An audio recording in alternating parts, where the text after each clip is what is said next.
La Libre presenta. Ideas para compartir.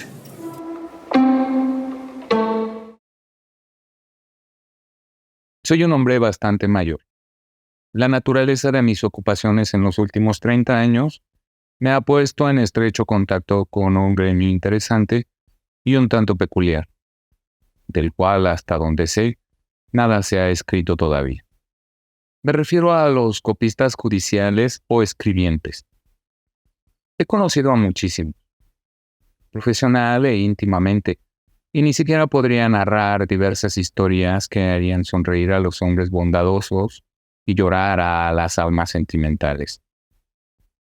Pero renuncio a las biografías de todos los demás escribientes solo por algunos pasajes de la vida de Bartleby, que era uno de ellos y el más extraño que yo haya visto o del que haya oído hablar. Mientras que de otros copistas podría escribir su vida entera, nada parecido puede hacerse con Bartleby. No existe material suficiente para una biografía completa y satisfactoria de este hombre. Es una pérdida irreparable para la literatura. Bartleby era uno de esos seres de quienes no puedes asegurarse nada, sino a partir de las fuentes originales, y en su caso, estas son muy pocas. Todo lo que sé de Bartleby es lo que vieron mis atónitos ojos, excepto, claro, por un vago rumor que mencionaré al final. Antes de presentar al escribiente tal como lo conocí por primera vez, es conveniente que diga algo sobre mí, mis empleados, mis negocios, mi despacho y mi ambiente en general. Una descripción de este tipo es indispensable para una adecuada comprensión del personaje principal, que está a punto de aparecer. En primer lugar, soy un hombre que desde su juventud ha tenido la profunda convicción de que la vida sencilla es la mejor. Por eso, aunque pertenezco a una profesión proverbialmente enérgica y a veces estresante, hasta la turbulencia, jamás he permitido que esos asuntos alteren mi tranquilidad. Soy uno de esos abogados sin ambiciones que nunca se dirigen a un jurado ni buscan suscitar el aplauso del público. En la serena tranquilidad de un cómodo retiro, realizo un cómodo trabajo entre bonos, hipotecas y títulos de propiedad de hombres ricos. Quienes me conocen me consideran un hombre eminentemente confiable. El difunto John Jacob Astor, un personaje poco dado al entusiasmo poético, no titubeaba en señalar que mi virtud principal era la prudencia y la segunda, el método. No es por vanidad, sino por registrar los hechos. Si digo que mis servicios profesionales no eran despreciados por el difunto John Jacob Astor, un nombre que tengo que admitirlo me encanta repetir, porque tiene un sonido redondo y orbicular, y suena como monedas de oro recién acuñadas. Añadiré con franqueza que yo no era indiferente a la buena opinión del difunto John Jacob Astor. Poco antes del periodo en el que empieza esta pequeña historia, mis ocupaciones habían aumentado considerablemente. Se me había nombrado para ocupar el antiguo cargo, ahora desaparecido en el estado de Nueva York, de secretario de la Cancillería. No era un cargo difícil, pero sí muy bien remunerado. Raras veces pierdo la calma, y es más raro aún que caiga en indignaciones imprudentes ante injusticias y atropellos. Pero permítaseme tener un arrebato aquí y declarar que considero la súbita y violenta disolución del cargo de secretario de la Cancillería por la nueva Constitución como un acto prematuro, por decirlo menos. Sobre todo si consideramos que yo había contado con disfrutar de sus ganancias de por vida, y solo recibí las de algunos pocos años. Pero nada de esto viene al caso. Mi despacho se encontraba en un piso del número de Wall Street. Uno de sus lados daba a la pared blanca del interior de un espacioso tragaluz que recorría el edificio de arriba abajo. Esta vista podría haberse considerado más bien sosa, totalmente desprovista de eso que los paisajistas llaman vida. Y aunque así fuera, la vista del otro lado de mi despacho ofrecía por lo menos un contraste. En esa dirección, mis ventanas dominaban una vista limpia de una alta pared de ladrillos, ennegrecida por el tiempo y la sombra permanente. No se requería de un telescopio para descubrir las bellezas ocultas de esta pared, ya que, para beneficio de todo espectador miope, se alzaba apenas a 3 metros de los cristales de mi ventana, debido a la gran altura de los edificios de los alrededores, y a que mi despacho se encontraba en un segundo piso. El espacio entre esta pared y la mía guardaba una semejanza no menor con una enorme cisterna cuadrada. En la época justamente anterior a la llegada de Bartleby, tenía a 2 personas empleadas como copistas y a un chiquillo muy despierto como mandadero. El primero era Turkey, el segundo Nippers y el tercero Ginger Nut. Pueden parecer nombres estos 3 de esos que no se encuentran con frecuencia en el directorio telefónico. En realidad, se trataba de apodos que mis 3 empleados se habían puesto mutuamente y que expresaban con propiedad sus respectivas personalidades. Turkey era un inglés bajo y choncho, más o menos de mi edad, es decir, no muy lejos de los 60. Por las mañanas, podría decirse que su cara tenía un estupendo color rosado, pero después de las 12 del mediodía, su hora del almuerzo, resplandecía como una parrilla llena de brasas y seguía resplandeciendo, pero con un declive gradual, por así decirlo, hasta las 6 de la tarde aproximadamente, después de lo cual yo no veía más al dueño de ese rostro, que alcanzaba su punto más alto con el sol. Parecía ponerse con él, salir de nuevo, culminar y declinar al día siguiente, con idéntica regularidad e idéntico esplendor. A lo largo de mi vida, he visto muchas coincidencias peculiares, entre las cuales no fue la menor el hecho de que en el momento exacto en el que la cara roja y radiante de Turkey lanzaba sus rayos más intensos, justo entonces, en ese momento crucial, comenzaba el periodo del día en el que sus capacidades laborales me parecían gravemente afectadas por el resto de la jornada.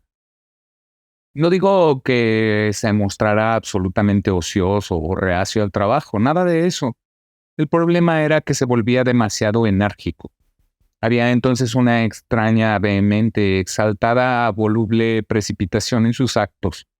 Mojaba con descuido su pluma en el tintero. Todos sus manchones en mis documentos fueron hechos después de las 12 del mediodía. Y no solo era atarantado y penosamente dado a los manchones por las tardes, sino que algunos días iba más lejos y se volvía bastante ruidoso. En esas ocasiones, además, su cara ardía de una manera majestuosa, como carbón al rojo vivo. Hacía un ruido desagradable con la silla. Derramaba la arena secante. Al reparar sus plumas con impaciencia, las partía en pedazos y en un arrebato las arrojaba al piso. Se paraba y se inclinaba sobre la mesa, revolviendo todos sus papeles de la forma más indecorosa. Algo muy triste de ver en un hombre mayor como él. Sin embargo, como por muchos motivos era una persona muy valiosa para mí, y siempre antes de las 12 del mediodía, el ser más diligente y moderado, capaz de realizar una gran cantidad de tareas de manera inigualable. Por estas razones, estaba dispuesto a pasar por alto sus excentricidades, aunque de vez en cuando me viera obligado a reprenderlo. Lo hacía, no obstante, con bastante suavidad, porque aunque por las mañanas Turkey fuera el más educado, apacible y respetuoso, por las tardes era penoso, ante la menor provocación, a responder de manera un tanto brusca, insolente de hecho.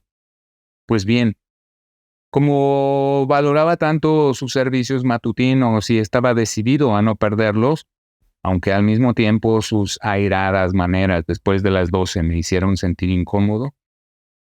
Y como hombre de paz que soy, tan poco dispuesto a provocar con mis reprimendas respuestas impropias, resolví un sábado por la tarde.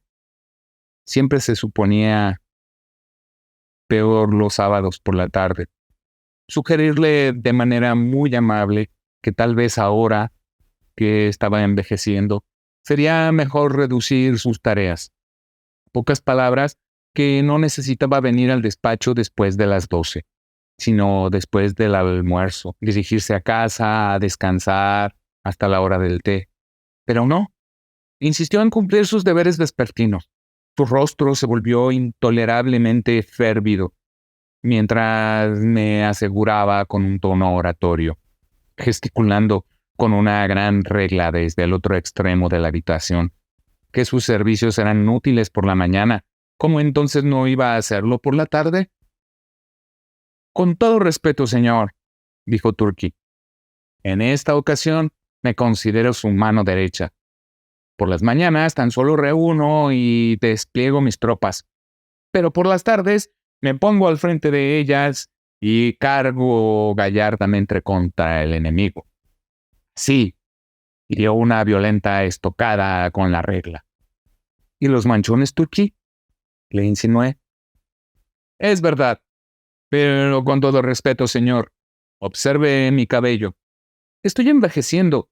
Seguramente, señor, un manchón o dos en una tarde calurosa no debe reprochársele con severidad a mis canas. La vejez, aun si deja manchones en las páginas, es algo digno. Con todo respeto, señor, ambos estamos envejeciendo. Como apeló mi empatía, fue difícil resistirme. En todo caso, comprendí que él no se iría.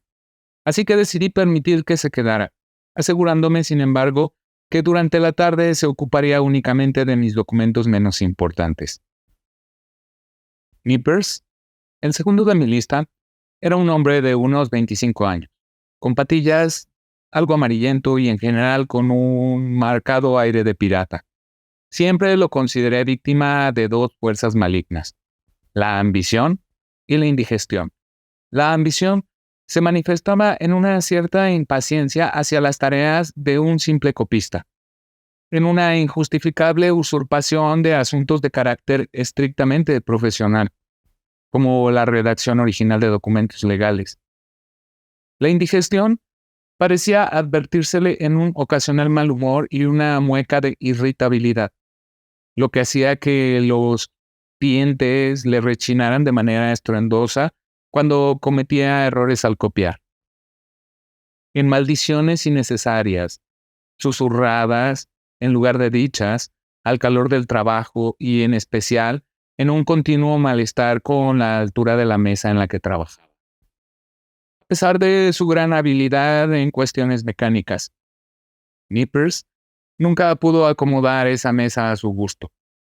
Le colocó astillas debajo, calzas de diversos tipos, pedazos de cartón y, por último, llegó al extremo de intentar un fino ajuste hecho de pedazos de papel secante doblado. Pero ningún invento funcionó. Si con el fin de aliviar su espalda, inclinaba la tapa de la mesa hasta formar un ángulo agudo en dirección a su mentón y escribía así como quien usa el empinado techo de una casa holandesa como escritorio. Entonces declaraba que la circulación de sus brazos se detenía. Si bajaba la mesa al nivel de su cintura y se inclinaba sobre ella para escribir, entonces sentía un agudo dolor en su espalda. En pocas palabras, la verdad es que Nippers no sabía lo que quería. O si acaso quería algo, era deshacerse de su mesa de escribiente de una vez por todas. Entre las manifestaciones de su ambición enfermiza estaba su afición a recibir a ciertos tipos de pinta dudosa y abrigo raídos, a quienes se refería como sus clientes. En realidad, yo estaba al tanto de que no solamente se involucraba algunas veces en la política local, sino que ocasionalmente hacía algún negocio en los juzgados, y no era desconocido en las inmediaciones de las tumbas. Sin embargo, tengo buenas razones para creer que un individuo que lo visitó en mi despacho, a quien con aires de grandeza Nippers insistía en llamarlo su cliente, no era más que un cobrador, y el supuesto título de propiedad, una factura. Pero a pesar de sus defectos y de las molestias que me ocasionaba, Nippers, como su compatriota Turkey, me era de mucha utilidad. Tenía una letra clara y rápida, y cuando quería, podía comportarse como un caballero. Además, siempre iba vestido como un caballero, lo cual indirectamente le confería prestigio a mi despacho. Mientras que con respecto a Turkey, me era muy difícil evitar que fuera una vergüenza para mí. Sus ropas solían verse aceitosas y oler a comida. Usaba sus pantalones muy flojos y anchos en el verano. Sus abrigos eran abominables y su sombrero no se podía ni tocar. Pero mientras el sombrero era algo que me resultaba indiferente, ya que su natural cortesía y deferencia, como buen inglés subordinado, lo llevaban a quitárselo al entrar en la habitación. Su abrigo era otra cosa. Intenté razonar con él sobre sus abrigos, pero sin ningún resultado. Lo cierto era, supongo, que un hombre con un salario tan bajo no podía permitirse ostentar al mismo tiempo un abrigo tan lustroso como su cara. Como Nippers lo dijo una vez, el dinero de Turkey se iba principalmente en tinta roja. Un día de invierno, le regalé a Turkey un abrigo de muy distinguida apariencia que me pertenecía. Un abrigo gris, muy cómodo y caliente, y que se abotonaba desde la rodilla hasta el cuello. Creí que Turkey apreciaría el favor, y que moderaría su precipitación y sus estrépitos vespertinos. Pero no. Creo con sinceridad que enfundarse en un abrigo tan suave y tan semejante a una cobija tenía un efecto pernicioso en él, siguiendo el mismo principio de que demasiada avena es mala para los caballos. De hecho, justamente como se dice que a un caballo impetuoso e inquieto se le nota la avena, a Turkey se le notaba el abrigo. Se volvió insolente. Era un hombre al que la prosperidad le hacía daño. Aunque con respecto a los excesos de Turkey, yo tenía mis propias conjeturas, en cuanto a Nippers, estaba muy seguro de que cualesquiera que pudieran ser sus faltas en otros aspectos, él era al menos un joven moderado. Pero la naturaleza misma parecía haber sido su cantinero, y en su nacimiento haberlo dotado de un carácter tan irritable y tan alcoholizado, que toda liberación posterior era innecesaria. Cuando reflexiono cómo entre la quietud de mi despacho, Nippers en ocasiones se levantaba con impaciencia de su silla, e inclinándose sobre la mesa extendía sus brazos para agarrar su escritorio entero y moverlo y sacudirlo, haciéndolo chirriar horriblemente en el suelo, como si la mesa fuera un obstinado ser dotado de voluntad, decidido a frustrarlo y vejarlo. Entonces veo con claridad que para Nippers el alcohol era superfluo. Era una suerte para mí que debido a su causa peculiar, es decir, la indigestión, la irritabilidad y el consecuente nerviosismo de Nippers se notaba sobre todo por las mañanas, mientras que por las tardes era considerablemente apacible. Y como los paroxismos de Turkey solo ocurrían alrededor de las 12, nunca tuve que lidiar con sus excentricidades a la vez. Los ataques de ambos se revelaban mutuamente como guardias. Cuando era el turno de Nippers, el de Turkey descansaba, y viceversa. Se trataba de un buen arreglo dadas las circunstancias. Ginger Nut, el tercero de mi lista, era un chiquillo de unos 12 años. Su padre era un cochero, deseoso de ver antes de morir a su hijo en los tribunales y no manejando un carruaje. Así que lo envió a mi oficina como estudiante de Derecho, mandadero, limpiador, barrendero, a razón de $1 por semana. Tenía un pequeño escritorio para él solo, pero no lo usaba mucho. Al revisarlo, su cajón mostraba una gran colección de cáscaras de diversos tipos de nueces. Para este joven astuto, toda la noble ciencia del derecho estaba en una cáscara de nuez. Entre las ocupaciones de Ginger Nut, no era la de menor importancia, además de cumplirla con gran prontitud, fungir como proveedor de pasteles y manzanas para Turkey y Nippers. Como copiar documentos legales es evidentemente una labor áspera y árida, a mis dos copistas les gustaba humedecerse la boca con frecuencia con manzanas, que se conseguían en los numerosos puestos cercanos a la aduana y a la oficina de correos. También mandaban a Ginger Nut de manera frecuente por una galleta peculiar, pequeña, plana, redonda y muy condimentada, de la que le venía su apodo. En una mañana fría, cuando el trabajo se hacía tedioso, Turkey podía engullirse docenas de estas galletas, como si fueran meras obleas. Se vendían 6 u 8 a razón de un penique, logrando que el rasguido de su pluma se mezclara con el crujido de las galletas en su boca. La peor de todas las equivocaciones disparatadas vespertinas y de sus exaltaciones impetuosas fue aquella vez que humedeció con su boca una de esas galletas de jengibre y la estampó en un documento hipotecario como si de un sello se tratara.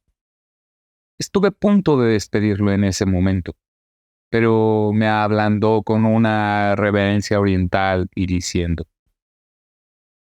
«Con todo respeto, señor. Creo que ha sido un gesto generoso de mi parte suministrarle insumos de oficina que corren por mi cuenta. Mis negocios originales, transferir propiedades, rastrear títulos y redactar todo tipo de recónditos documentos, habían aumentado considerablemente al recibir el cargo de secretario de la Cancillería. Ahora, había mucho trabajo para los copistas. No solamente debía premiar a mis empleados, sino debía conseguir ayuda adicional. En respuesta a mi anuncio, una mañana un joven inmóvil se paró en el umbral de mi oficina. La puerta estaba abierta, ya que era verano. Puedo ver su figura todavía, pálidamente pulcra, lastimosamente respetable, irremediablemente desamparada. Era Bartleby. Después de unas cuantas palabras acerca de sus habilidades, lo contraté. Feliz de tener entre mis filas de copistas a un hombre de un aspecto tan particularmente apagado, lo cual me hizo pensar que podía influir benéficamente en el carácter caprichoso de Turkey y en el fiero de Nippers. Debía haber dicho antes que unas puertas corredizas de cristal esmerilado dividían mi oficina en 2 partes. Una ocupada por los escribientes y la otra por mí. Según mi humor, abría o cerraba esas puertas. Decidí asignarle a Bartleby un rincón junto a las puertas corredizas, pero de mi lado, con el fin de tener a la mano a este hombre tranquilo, en caso de que cualquier cosa menor se necesitara. Coloqué su escritorio cerca de una pequeña ventana lateral en esa parte de la habitación, una ventana que originalmente ofrecía a la vista algunos mugrosos patios traseros y muros de ladrillo, pero que debido a construcciones posteriores ya no tenía ninguna vista, aunque daba algo de luz. A 1 metro de los cristales de la ventana había una pared, y la luz bajaba desde muy arriba, entre 2 altos edificios, como desde una abertura muy pequeña en una cúpula. Para conseguir una disposición aún más satisfactoria, conseguí un alto biombo verde. que aislaría por completo de mi vista a Bartleby, aunque no lo alejaría del alcance de mi voz. Y así, de cierta forma, lo público y lo privado eran uno. Al principio, Bartleby escribió en cantidades extraordinarias, como si durante mucho tiempo hubiera estado hambriento por copiar. Parecía darse un festín con mis documentos. No hacía siquiera una pausa para la digestión. Trabajaba día y noche de corrido, copiando a la luz del día y a la luz de las velas. Yo me habría sentido muy contento con su dedicación si lo hubiera hecho con entusiasmo, pero escribía en silencio, pálidamente, mecánicamente. Una de las tareas indispensables de un escribiente, está claro, es verificar la precisión de su copia, palabra por palabra. Cuando hay dos o más escribientes en una oficina, se ayudan mutuamente en esta revisión. Uno lee la copia mientras el otro sigue el original. Es un asunto bastante tedioso, cansino y letárgico. Puedo imaginarme muy bien que para algunos temperamentos sanguíneos sea completamente intolerable. Por ejemplo, no me imagino al valeroso poeta Byron sentándose de buena gana con Bartleby a revisar un documento legal de unas 500 páginas, escritas con una letra apretada y abigarrada. De vez en cuando, por culpa de las prisas, yo mismo solía ayudar a cotejar algún documento breve, llamando a Turkey o a Nippers con este fin. Una de las razones por las que puse a Bartleby tan a la mano detrás del biombo era valerme de sus servicios en estas ocasiones tan triviales. Fue en el tercer día, me parece, de su estancia conmigo, y antes de que siquiera fuera necesario revisar sus escritos, que en el apuro de terminar un pequeño asunto que yo traía entre manos, llamé abruptamente a Bartleby. Mi apremio y expectativa normal de inmediata obediencia, me senté en mi escritorio con la cabeza inclinada sobre el original y con la copia en la mano derecha, estirada hacia un lado y de manera un tanto nerviosa, para que al salir de su refugio, Bartleby pudiera tomarla y continuar con el trabajo sin la menor demora. Justamente, así estaba sentado cuando lo llamé, explicándole rápidamente lo que quería que hiciera, es decir, revisar un pequeño documento conmigo. Imaginen mi sorpresa, mejor dicho, mi consternación cuando, sin moverse de su privado, Bartleby, con una voz singularmente suave y firme, contestó: «Preferiría no hacerlo». Me quedé sentado un rato en completo silencio, recuperando mis atónitas facultades. Inmediatamente se me ocurrió que mis oídos me habían engañado o que Bartleby no había comprendido lo que yo quería decir. Repetí mi petición con el tono más claro del que yo era capaz, pero con un tono igual de claro recibí la misma respuesta. Preferiría no hacerlo. Preferiría no hacerlo. Repetí como un eco, levantándome bastante alterado, cruzando la habitación de una zancada. ¿Qué quiere decir con eso? ¿Se ha vuelto loco? Quiero que me ayude a confrontar esta hoja. ¡Tómela! Y se la aventé. Preferiría no hacerlo, dijo. Lo miré fijamente. Su rostro lucía una tranquilidad demacrada. Sus ojos grises, una vaga calma. Ni un gesto de agitación lo perturbaba. Si hubiera habido la menor incomodidad, enojo, impaciencia o impertinencia en sus actitudes, en otras palabras, si hubiera habido algo naturalmente humano en él, no habría dudado en echarlo violentamente de mis oficinas. Pero dadas las circunstancias, habría sido como echar a la calle a mi pálido busto de yeso de Kikeron. Me quedé parado, contemplándolo por un rato mientras él continuaba escribiendo, y entonces me senté de nuevo en mi escritorio. Esto es muy raro, pensé. ¿Qué haré?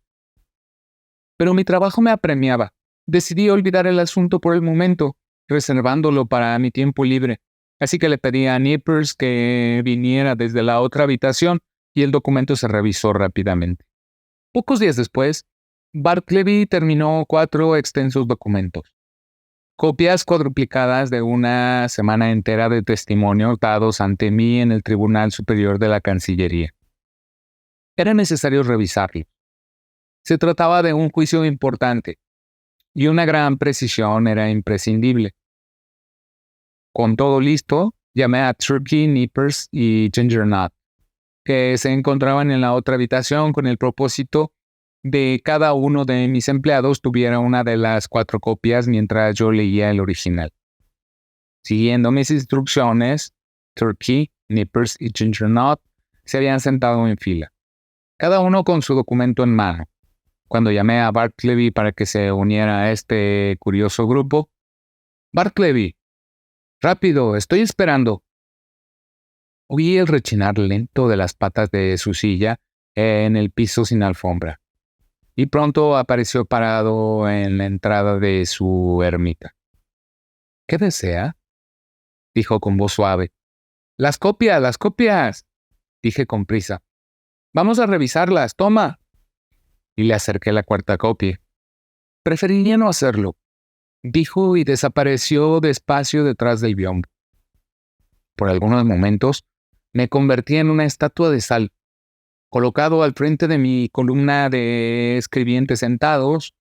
Cuando volví en mí, avancé hacia el biombo y le exigí el motivo de su conducta tan extraordinaria. ¿Por qué se niega? Preferiría no hacerlo. Con cualquier otro hombre me habría dejado llevar por una ira espantosa, desengañando cualquier explicación, y lo habría echado ignominiosamente de mi vista. Pero había algo en Bartleby que no solo me desarmaba extrañamente, sino que además me conmovía y me desconcertaba de una manera asombrosa. Comencé a razonar con él. Son sus propias copias las que estamos a punto de examinar. Estamos ahorrándole del trabajo porque una sola revisión bastará para los 4 documentos. Es la costumbre. Todo copista está obligado a ayudar a revisar su copia. ¿No es así? ¿No hablará? Conteste. Preferiría no hacer. Contestó con una voz de flauta. Me daba la impresión de que mientras le hablaba, él meditaba cuidadosamente cada uno de mis enunciados. Comprendía cabalmente el significado. No podía negar las inevitables conclusiones, pero que al mismo tiempo alguna consideración superior prevalecía para que contestara de ese modo. Está decidido, entonces, a no cumplir con mi petición. Una petición hecha según la costumbre y el sentido común. Me dio a entender brevemente que en ese punto mi juicio era certero. Sí, su decisión era irrevocable. No es raro que cuando a un hombre lo contradicen de una forma insólita y violentamente irracional, sus convicciones más simples empiezan a tambalearse. Comienza a sospechar vagamente, por así decirlo, que, por extraordinario que parezca, toda la razón y la justicia están de parte del otro. Si así ocurre, y si algunas personas desinteresadas están presentes, este hombre acude a ellas en busca de apoyo para su mente titubeante. «Turkey», dije yo, «¿qué piensa usted de esto? ¿No tengo razón?» «Con todo respeto, señor», dijo Turkey, con su voz más suave, «creo que sí la tiene». «Nippers», dije, «¿qué piensa usted de esto?» «Creo que yo mismo debería echarlo a patadas de la oficina». El buen lector notará aquí que, como era de mañana, la respuesta de Turkey está formulada en términos corteses y tranquilos, pero Nippers contesta en términos malhumorados. O, para repetir una oración anterior, el horrible humor de Nippers estaba de guardia y el de Turkey descansaba. «Ginger Nut», dije yo, dispuesto a obtener a mi favor hasta el más pequeño de los votos. ¿Qué piensas tú de esto? Yo creo, señor, que está un poco chiflado, contestó Ginger Nut con una gran sonrisa. ¿Ya oyó lo que piensa? Le dije volteándome hacia el biombo. Venga aquí a hacer su trabajo. Pero no concedió respuesta alguna. Reflexioné por un momento en un estado de gran perplejidad. Pero de nuevo, el trabajo me apremiaba. Decidí otra vez posponer la consideración de este dilema para mi tiempo libre. Con algo de dificultad nos las arreglamos para examinar los documentos en Bartleby. A pesar de que a cada una de o dos páginas, Surkey opinaba respetuosamente que este procedimiento era muy poco ortodoxo, mientras que Nippers, retorciéndose en su silla con un nerviosismo dispéptico, de vez en cuando machacaba entre sus dientes apretados maldiciones susurradas contra el imbécil testarudo detrás del biombo. Y por su parte, la de Nippers, esta era la primera y última vez que haría el trabajo de otro sin paga. Mientras tanto, Bartleby permanecía sentado en su ermita, ajeno a todo lo que no fuera su propia tarea. Algunos días pasaron en los que el escribiente se ocupaba de otro trabajo extenso. Su reciente conducta insólita me llevó a vigilar sus movimientos de cerca. Observé que nunca iba a almorzar. De hecho, nunca iba a ninguna parte. Hasta ese momento, que yo supiera, nunca había salido de la oficina. Era un centinela perpetuo en su rincón. Sin embargo, empecé a notar que alrededor de las 11 en punto de la mañana, Ginger Nut caminaba hacia la abertura del biombo de Bartleby, como si una seña silenciosa, invisible para mí desde mi asiento, lo atrajera hasta allí. Entonces el muchacho salía de la oficina, haciendo sonar unos pocos peniques, y reaparecía con un puñado de galletas de jengibre que entregaba en la ermita, y recibía 2 de ellas por su servicio. Así que vive de galletas de jengibre, pensé. Nunca almuerza en forma, quizás sea vegetariano entonces, pero no, ni siquiera come verdura. No come nada más que galletas de jengibre.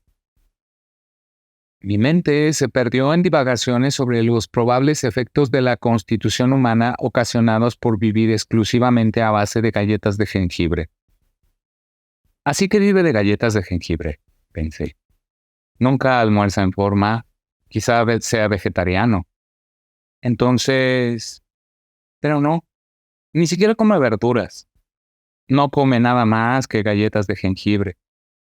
Mi mente se perdió en divagaciones sobre los probables efectos de la constitución humana ocasionados por vivir exclusivamente a base de galletas de jengibre. Las galletas de jengibre reciben este nombre porque el jengibre es uno de sus ingredientes principales, el que les da su sabor final. Ahora bien, ¿qué cosa es el jengibre? Algo picante y condimentado. ¿Era Bartleby picante y condimentado? Para nada. Por lo tanto, el jengibre no tenía efecto alguno sobre Bartleby. Probablemente, él prefería que no lo tuviera. Nada exaspera tanto a una persona seria como una resistencia pasiva. Si el individuo resistido no posee un carácter inhumano y la pasividad del resistente es totalmente inofensiva, entonces, el primero en la mejor disposición caritativamente intentará interpretar con ayuda de su imaginación lo que le resulta imposible de comprender con su juicio.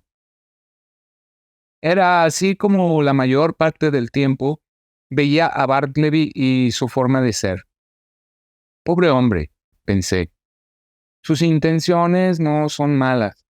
Es obvio que no quiere ser insolente. Su aspecto es evidencia suficiente de que sus excentricidades son involuntarias. Es una persona útil. Puedo llevarme bien con él. Si lo despido, probablemente caerá con un jefe menos indulgente y lo tratarán de mala manera. y quizá lo empujen miserablemente a morir de hambre. Sí, puedo comprarme por muy poco una deliciosa satisfacción. Ser amigo de Bartleby, conseguir su extraña terquedad.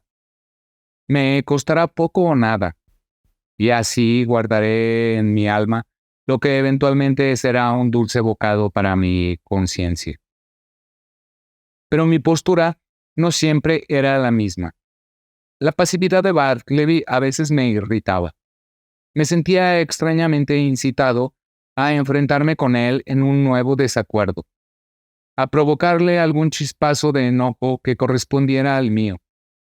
Pero claro que habría sido lo mismo haber intentado hacer fuego golpeando mis nudillos contra un pedazo de jabón. Pero una tarde, ese impulso maligno me dominó y tuvo lugar la siguiente escena.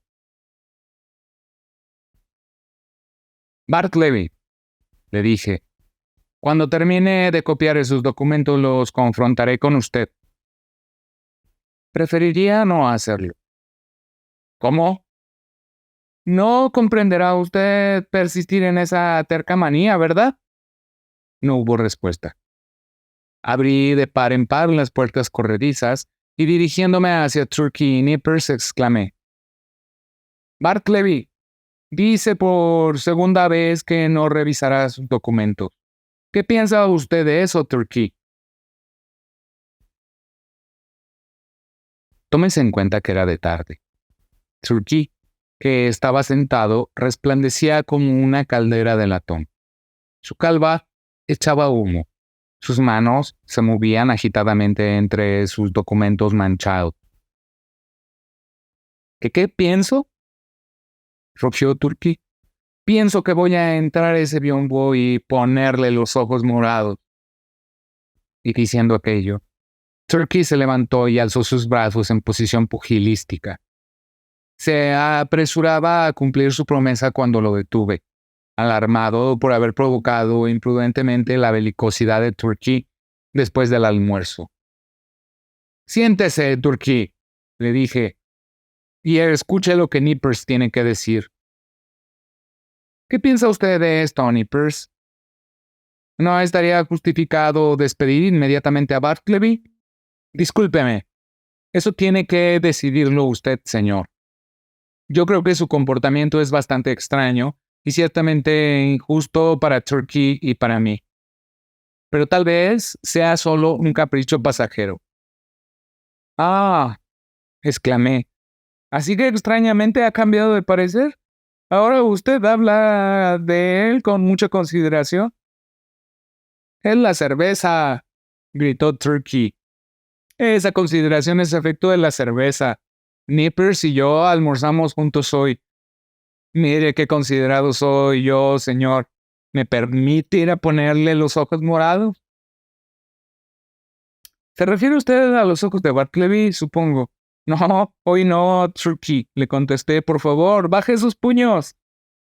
Cerré las puertas y de nuevo me dirigí hacia Bartleby. Sentí que tenía incentivos adicionales para tentar mi suerte. Ardía en deseos de verlo rebelarse en mi contra de nuevo. Recordé que Bartleby nunca salía de la oficina. Bartleby, le dije, Ginger no ha salido. Vaya a la oficina de correos, por favor. Quedaba 3 minutos a pie.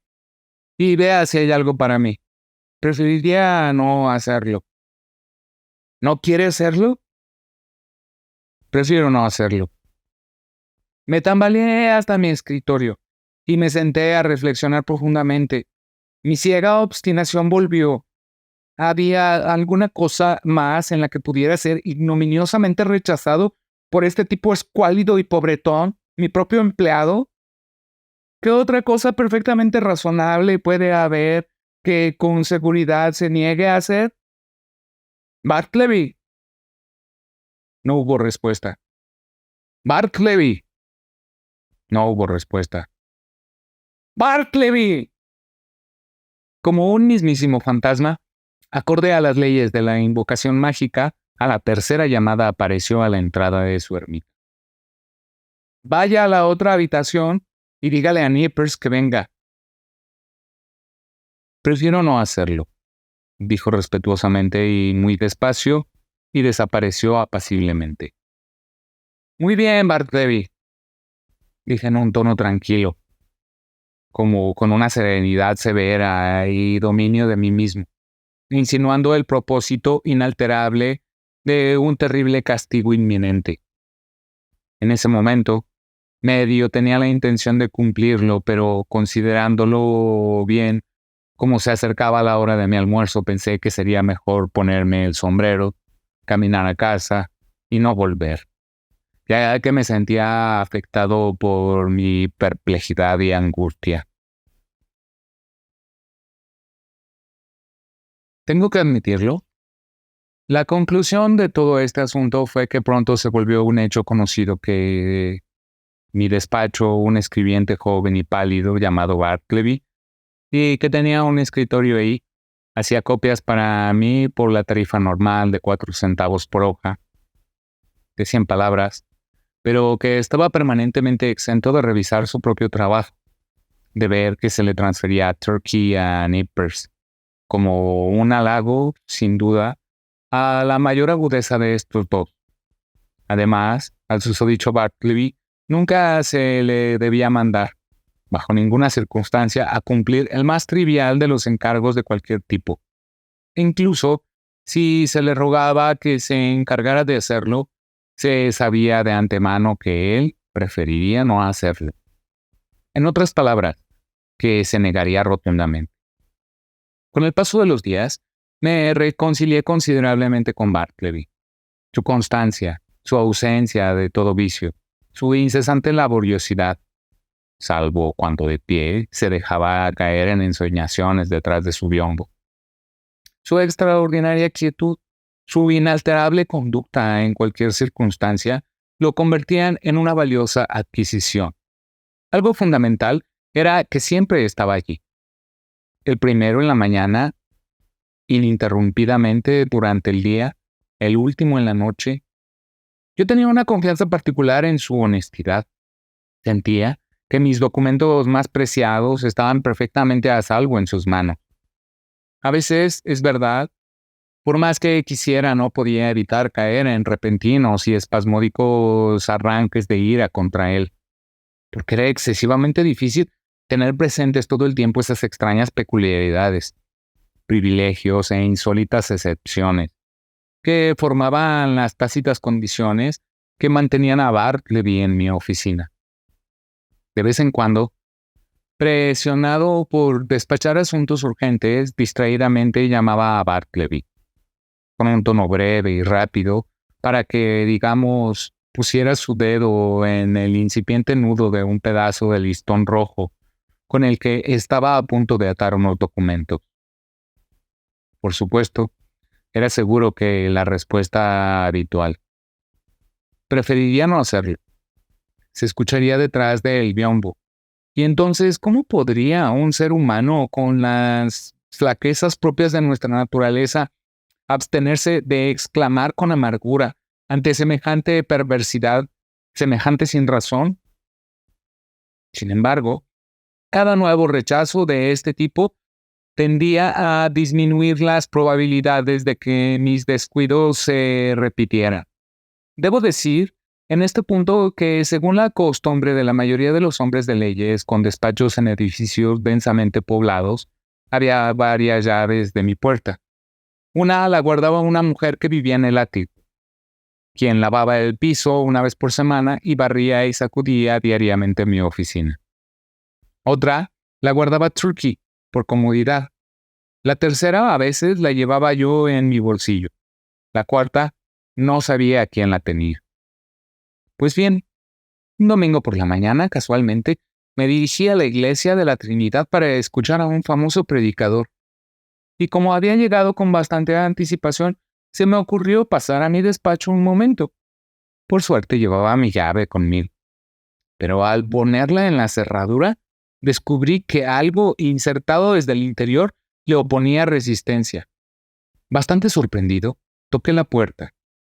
Para mi consternación, una llave giró por dentro y asomando su delgada cara por la puerta entreabierta como un fantasma apareció Bartleby, en mangas de camisa y además en una bata extrañamente andrajosa, diciendo en voz baja que lo lamentaba, pero que estaba muy ocupado y prefería no dejarme entrar en ese momento. Añadió además, en 2 o 3 breves palabras, que tal vez lo mejor sería que yo diera 2 o 3 vueltas a la manzana y que para entonces probablemente él ya habría terminado sus asuntos.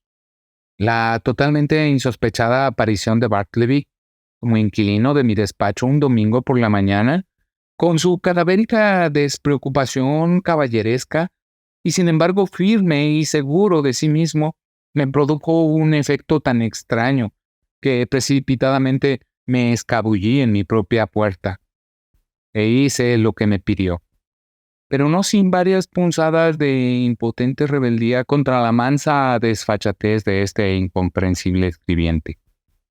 En efecto, era principalmente su extraordinaria mansedumbre la que no solo me desarmaba, sino que me acobardaba, por así decirlo.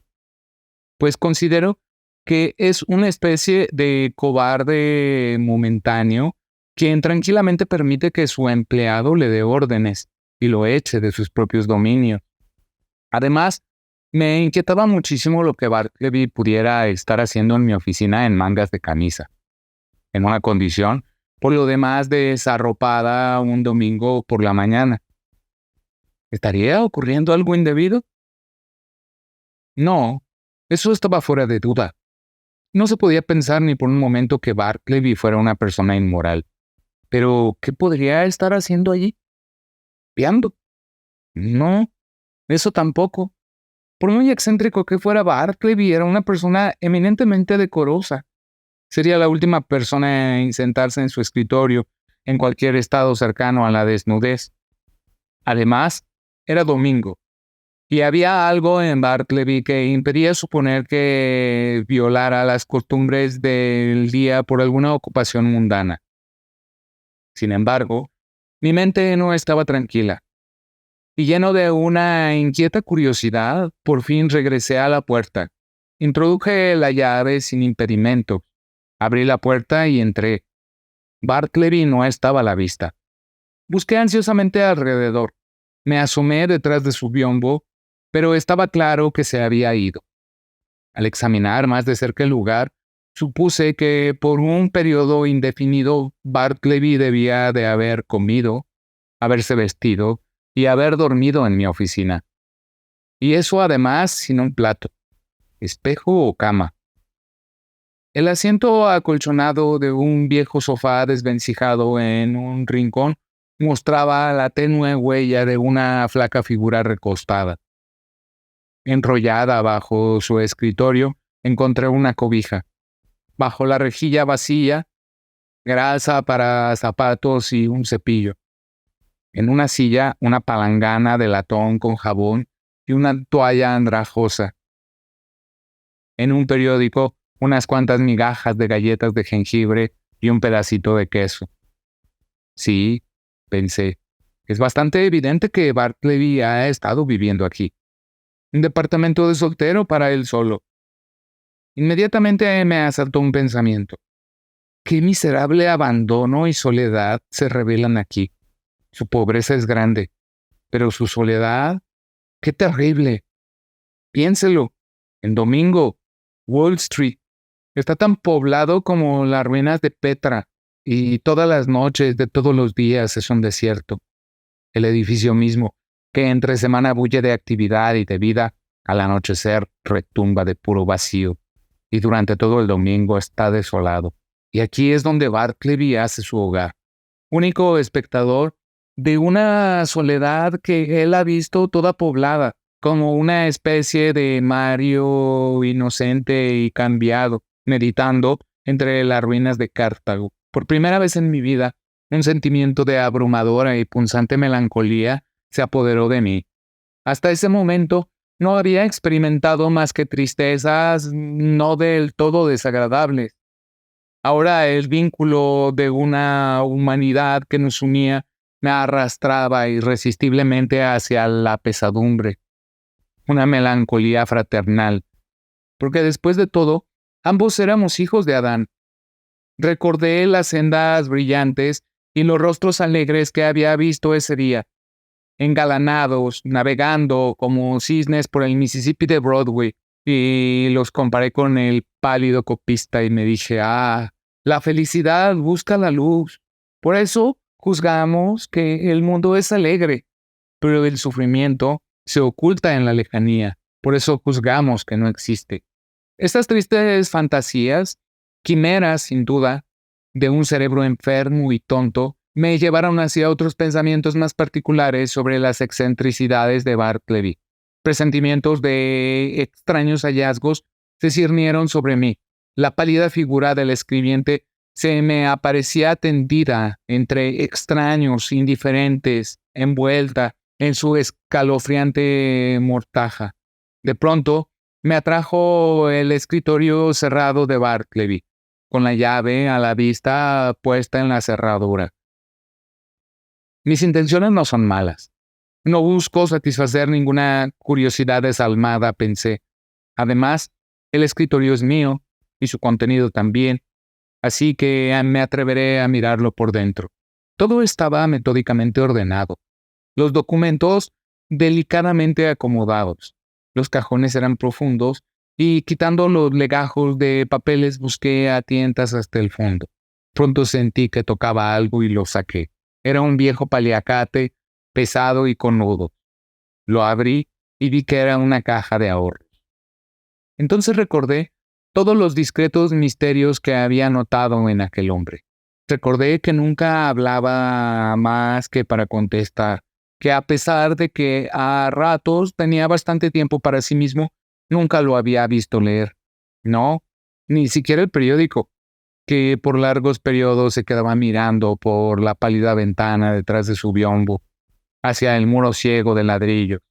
Yo estaba seguro de que nunca visitaba ningún comedor ni restaurante, y su pálido rostro indicaba claramente que nunca bebía cerveza como Turkey, ni siquiera té o café como las demás personas, que nunca salía a ningún lugar que yo supiera, que nunca iba a dar un paseo, excepto, claro, en aquel momento, que se había negado a decir quién era, o de dónde venía, o si tenía algún pariente en el mundo, que a pesar de ser tan delgado y pálido, jamás se había quejado de tener mala salud, y sobre todo, recordé un cierto aire inconsciente de descolorida.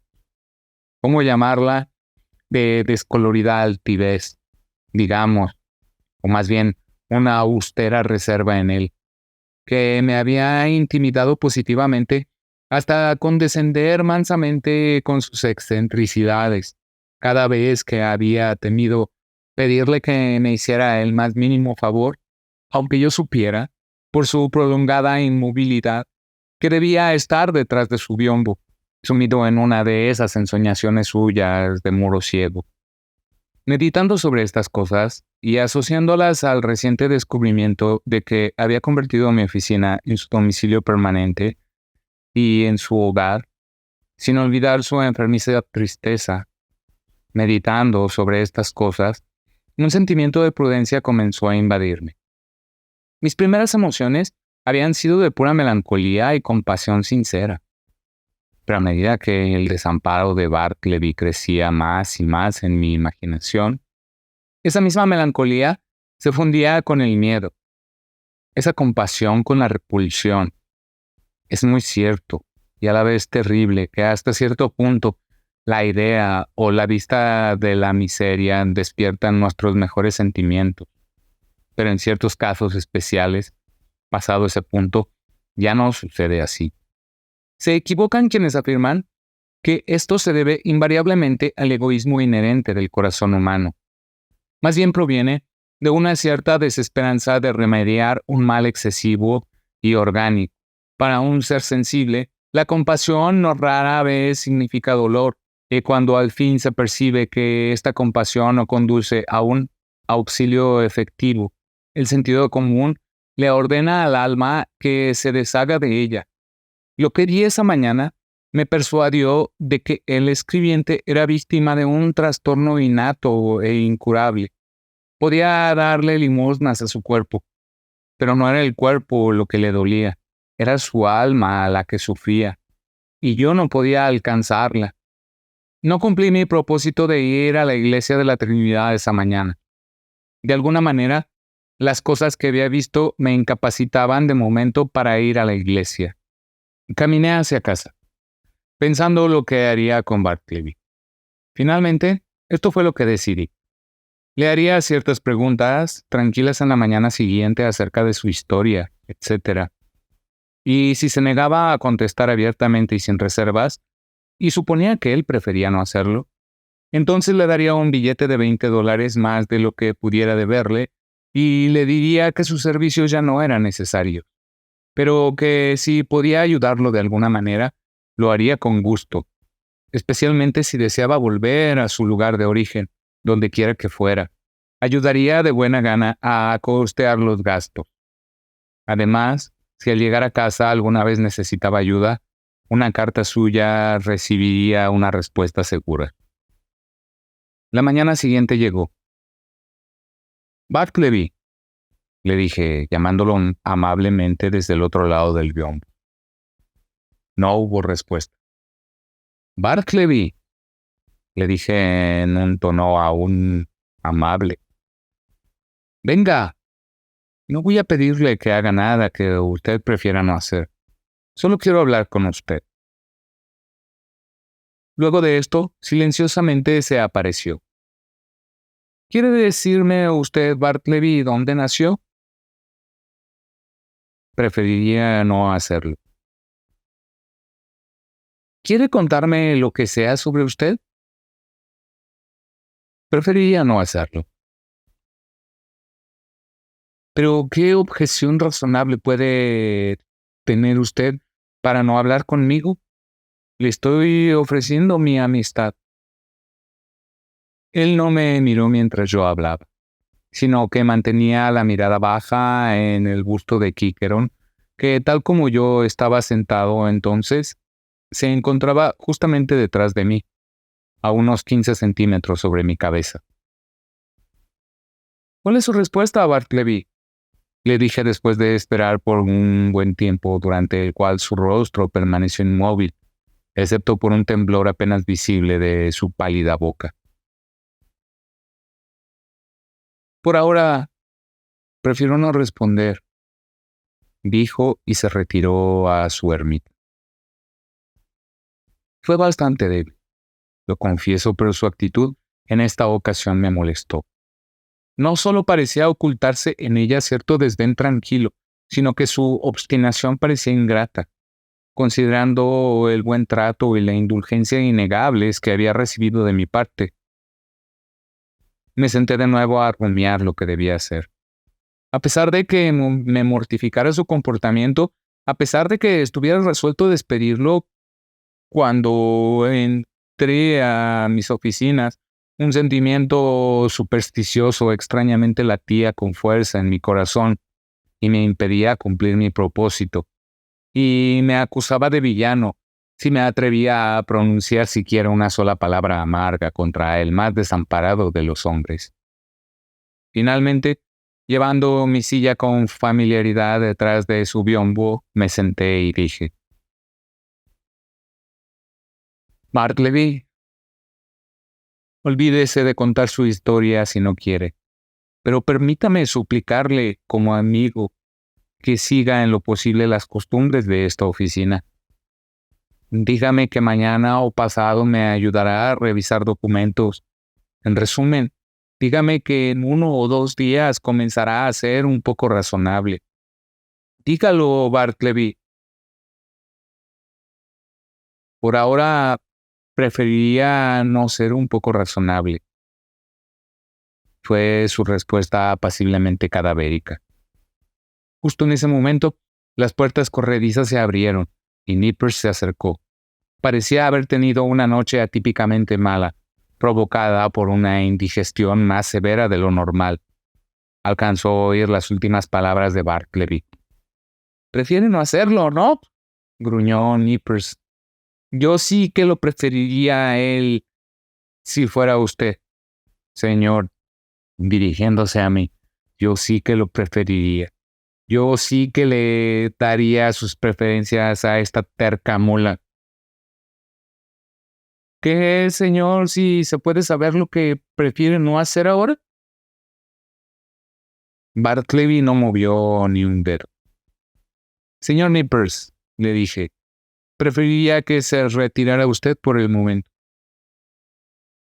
De alguna manera, últimamente había empezado a utilizar involuntariamente la palabra preferir, en todo tipo de ocasiones no del todo apropiadas, y me estremecía de solo pensar que mi contacto con el escribiente ya hubiera afectado seriamente mi estado mental.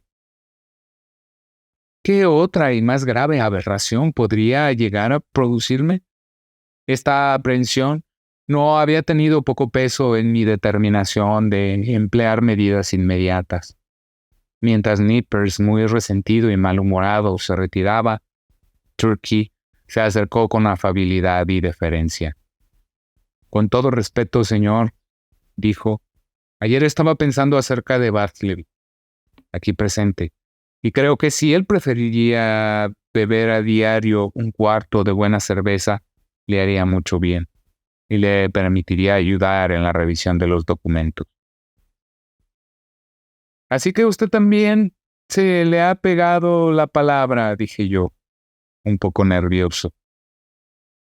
Con todo respeto, ¿qué palabra, señor? Preguntó Turkey, apretujándose respetuosamente en el estrecho espacio detrás del biombo, obligándome a empujar al escribiente. ¿Qué palabra, señor? Esa es la palabra, Turkey, dije yo. Esa es. Ah, ¿preferir? Ah, sí. Una extraña palabra. Yo nunca la uso, pero señor, como le estaba diciendo, si él prefiriera... Turkey, lo interrumpí. Retírese, por favor. Ah, por supuesto, señor. Si usted así lo prefiere. Al abrir la puerta corrediza para retirarse, Nippers alcanzó a verme desde su escritorio y me preguntó si preferiría por cierto documento se copiara en papel azul o blanco. No acentuó en lo más mínimo la palabra preferiría. Estaba claro que se le había escapado de la lengua involuntariamente. Me dije a mí mismo que sin duda debía deshacerme de ese demente, quien ya había conseguido hasta cierto punto perturbarnos las lenguas, si no es que también las cabezas, de mis empleados y mías. Pero creí prudente no hacerlo de inmediato. Al día siguiente, me di cuenta de que Bartleby no hacía más que estar parado frente a la ventana en sus ensoñaciones de muro ciego. Al preguntarle por qué no escribía, me dijo que había decidido ya no escribir. ¿Qué es lo que pasa? ¿Y luego qué sigue? Exclamé. ¿Ya no escribir? Ya no. ¿Y cuál es la razón? ¿No le ve usted mismo? Contestó con indiferencia. Lo miré fijamente y advertí que sus ojos se veían apagados y vidriosos. Enseguida se me ocurrió que su inigualable diligencia al copiar junto a esa oscura ventana durante las primeras semanas de su estancia conmigo podía haberle dañado temporalmente la vista. Me sentí conmovido. Le dije algunas palabras de condolencia. Insinué que desde luego hacía muy bien en abstenerse de escribir por un tiempo, y lo animé a que aprovechara esta oportunidad para ejercitarse al aire libre. Sin embargo, no lo hizo. Unos días después, cuando mis otros empleados estaban ausentes y con el gran apuro de enviar ciertas cartas por correo, pensé que, como no tenía otra cosa que hacer, seguramente Bartleby sería menos inflexible de lo normal y que llevaría esas cartas a la oficina de correo. Pero se negó rotundamente. Así que, muy a mi pesar, tuve que ir yo mismo. Los días siguieron pasando. Si los ojos de Bartleby mejoraban o no, no sabría decirlo. Según las apariencias, yo creía que sí. Pero cuando le pregunté si había mejorado, no concedió respuesta alguna. En todo caso, no hacía ninguna copia. Al fin, en respuesta a mi insistencia, me informó que había renunciado a copiar para siempre. ¿Cómo? Exclamé. Suponga que sus ojos se pusieran bien del todo, mejor que nunca. ¿Aún así no copiaría usted? He renunciado a copiar, respondió, y desapareció. Continuó como siempre, un mueble más en mi despacho. Mejor dicho, si eso fuera posible, resultó ser un mueble incluso más que antes.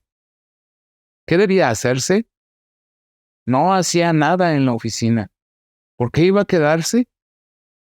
Francamente, se había vuelto una carga para mí. No solo tan inútil como un adorno, sino difícil de soportar. Y aún así, sentía lástima por él. No digo más que la verdad cuando afirmo que si me provocaba inquietud era por su propia culpa. Si tan solo hubiera mencionado a algún familiar o amigo, yo les habría escrito inmediatamente, instándolos a que se llevaran al pobre hombre a un retiro apropiado. Pero parecía estar solo, completamente solo en el universo.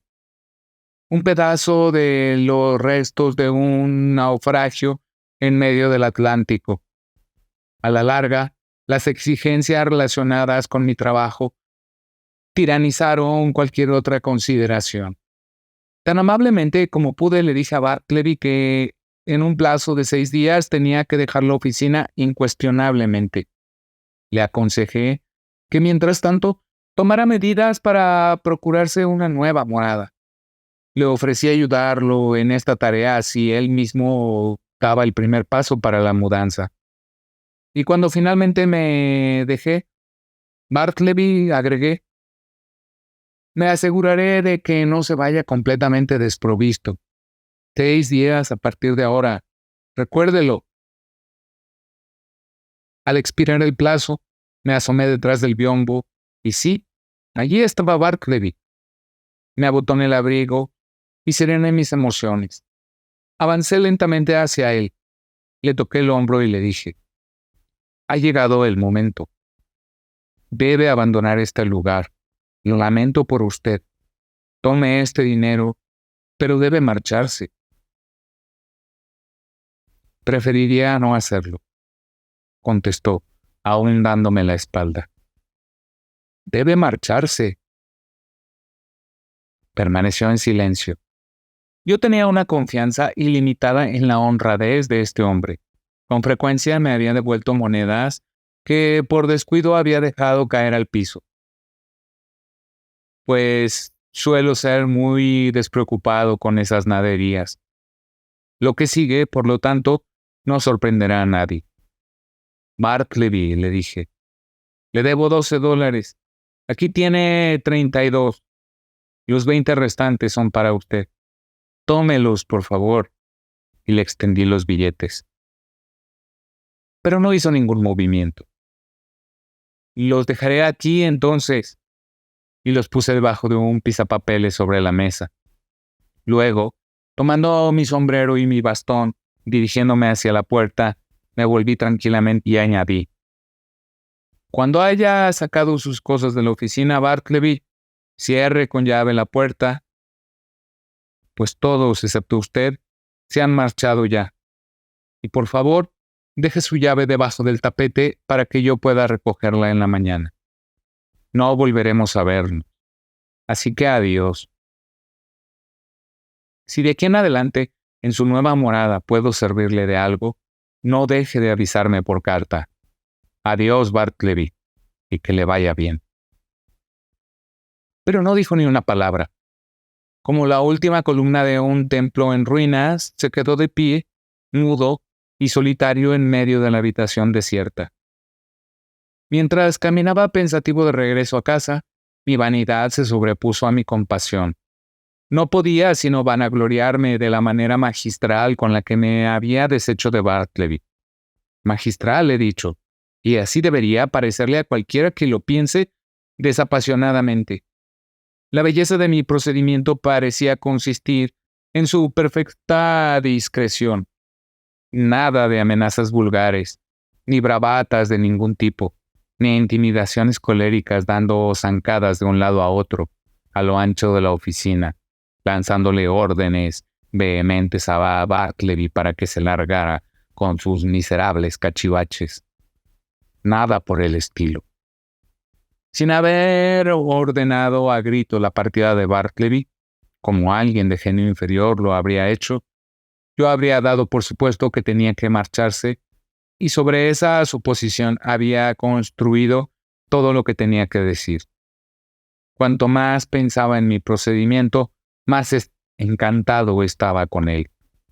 Sin embargo, a la mañana siguiente, al despertarme, tuve mis dudas. Mis humos de vanidad, no sé cómo, se habían dispersado con el sueño. Una de las horas más lúcidas y serenas de un hombre es justo después de despertarse por la mañana. Mi procedimiento me seguía pareciendo tan sagaz como antes, pero solo en teoría. ¿Cómo resultaría en la práctica? Ese era el problema. De verdad, era una bella idea haber supuesto la partida de Bartleby. Pero después de todo, esa suposición era solo mía y no de Bartleby. La cuestión principal no era si yo había supuesto que él iba a dejarme, sino si él prefería hacerlo. Y él era un hombre de preferencias, no de suposiciones. Después del desayuno, caminé hacia el centro, sopesando las posibilidades a favor y en contra. Por momentos creía que resultaría ser un fracaso miserable, y que Bartleby se encontraría en mi oficina como de costumbre. Y un momento después, estaba seguro de que vería su silla vacía, y así seguí vacilando. En la esquina de Broadway y Canal Street, vi un grupo de gente muy alterada, discutiendo acaloradamente. Apuesto a que no lo hace, dijo una voz a mi paso. ¿A qué no se va?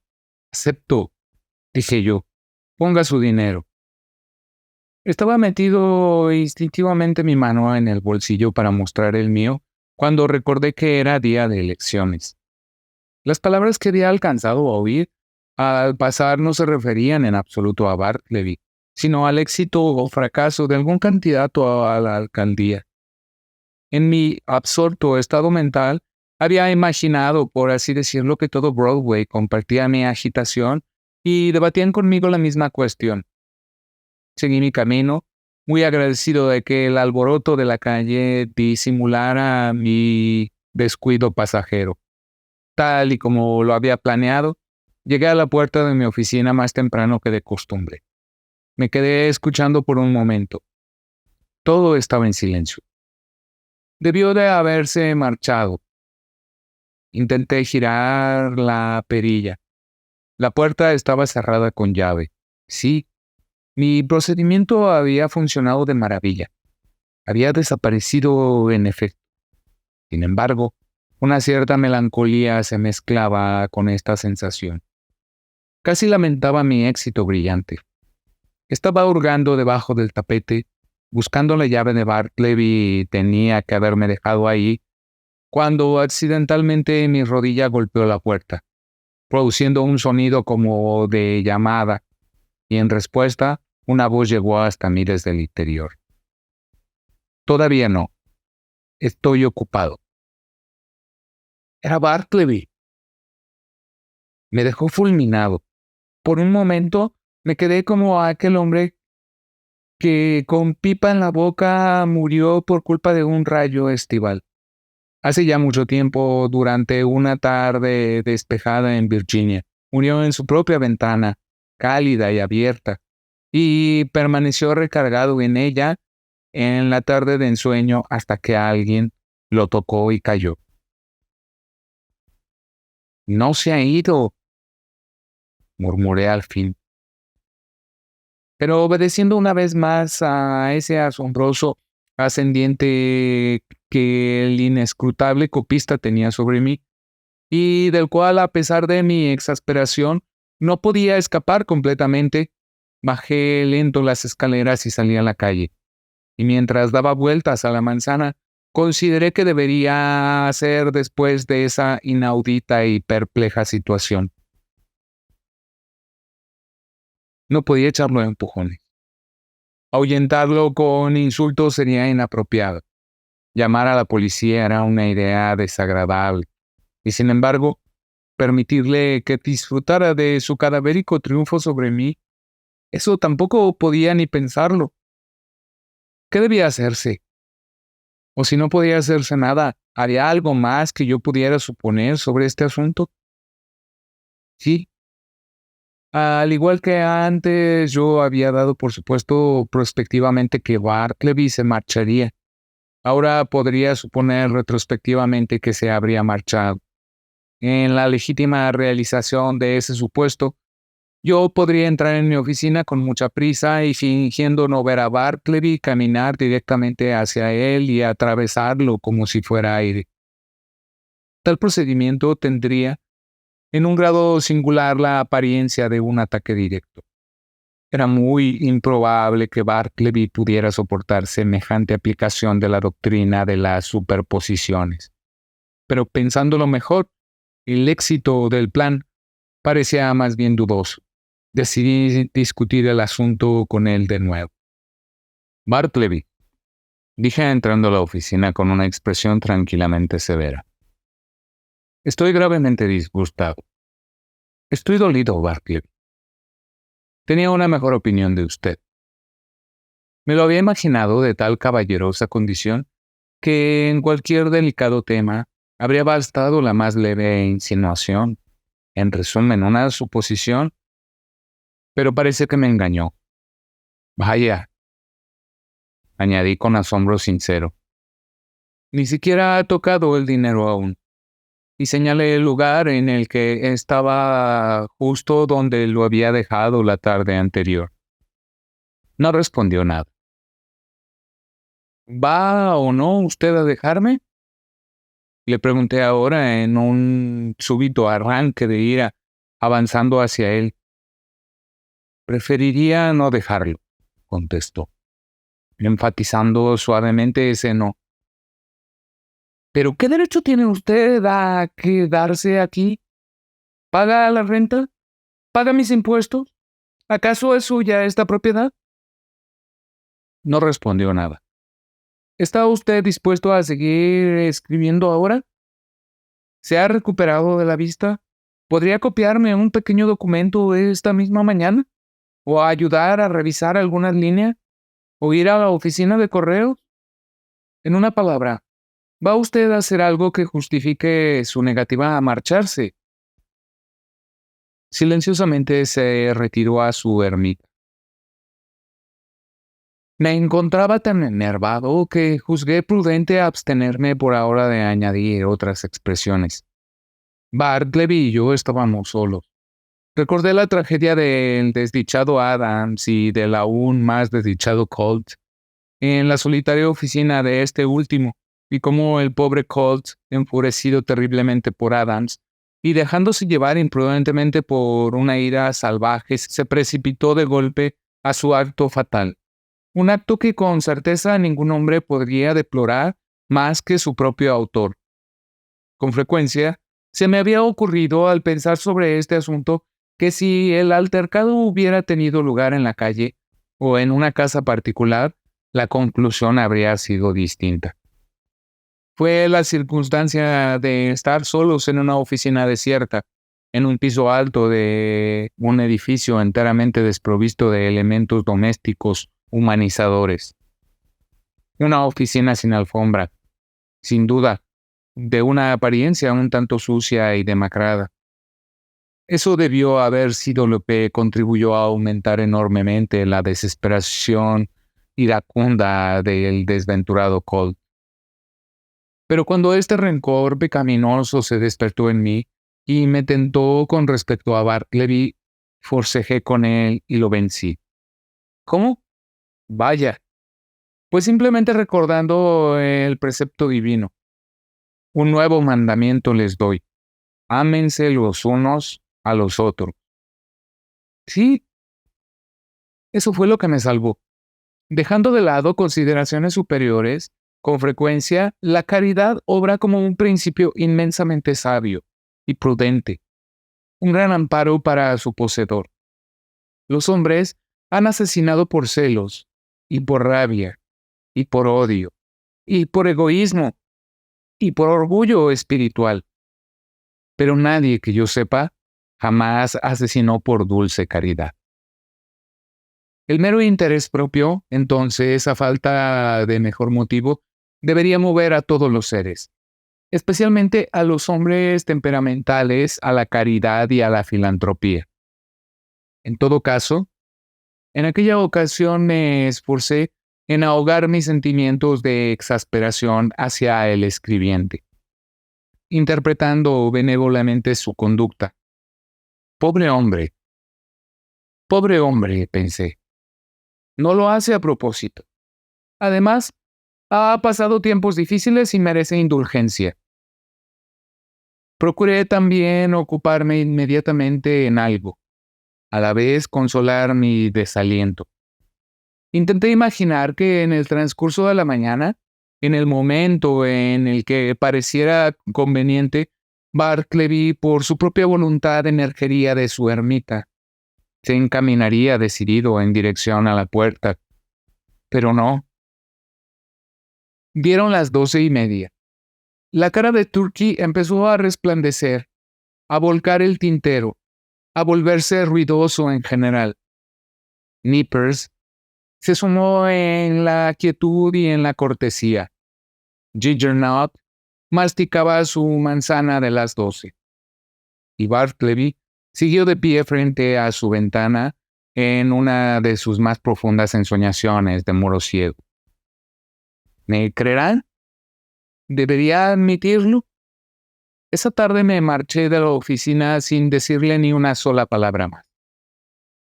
Pasaron algunos días, durante los cuales, en mis ratos libres, hojeaba un poco Edwards sobre la voluntad y Priestley sobre la necesidad. En estas circunstancias, estos libros me produjeron una saludable sensación. Gradualmente, me fui persuadiendo de que mis penas relacionadas con el escribiente habían sido predestinadas desde el principio de los tiempos, y que se me había enviado a Bartleby para que lo arrojara por algún designio misterioso de la omnisciente providencia, que a un simple mortal como yo no le correspondía sondear. Sí, Bartleby, quédese ahí detrás de su biombo, pensé. No lo molestaré más. Es usted tan inofensivo y silencioso como cualquiera de estas sillas viejas. En resumen, nunca tengo tanta privacidad como cuando sé que usted está aquí. Por fin lo veo. Lo siento. Comprendo el propósito predestinado de mi vida. Estoy satisfecho. Puede que otros tengan papeles más notables que interpretar, pero mi misión en este mundo, Bartleby, es proporcionarle un espacio en mi oficina por el tiempo que usted considera apropiado quedarse. Creo que habría continuado en este sabio y bendito estado mental de no haber sido por los comentarios gratuitos y nada caritativos que me lanzaban los colegas que visitaban el despacho. Pero como sucede a menudo, la constante fricción con mentes estrechas acaba por desgastar las mejores resoluciones de los más generosos. Aunque, para ser sincero, cuando lo reflexionaba, no era de extrañar que la gente que entraba en mi oficina se impresionara por el peculiar aspecto del incomprensible Bartleby y se viera tentada a soltar alguna observación siniestra sobre él. A veces, algún abogado que tenía asuntos conmigo, al venir a mi oficina y no encontrar a nadie allí más que al escribiente, intentaba obtener de él alguna información precisa sobre mi paradero. Pero sin prestarle atención a su palabrería, Bartleby permanecía de pie, inmóvil en medio de la habitación.